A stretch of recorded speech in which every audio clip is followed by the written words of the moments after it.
بسم اللہ الرحمن الرحیم۔ السلام علیکم ورحمۃ اللہ وبرکاتہ۔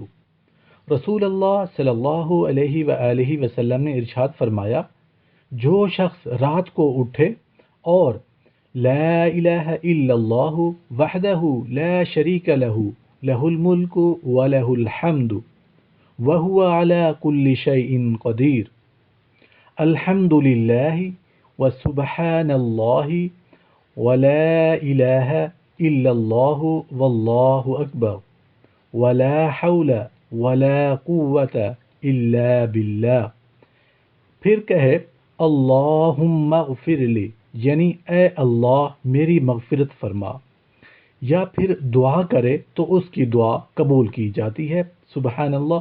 اور اگر وضو کر کے نماز پڑھ لے تو اس کی نماز مقبول نمازوں میں ہوگی، سبحان اللہ۔ اللہ پاک عمل کرنے کی توفیق عطا فرمائے، آمین۔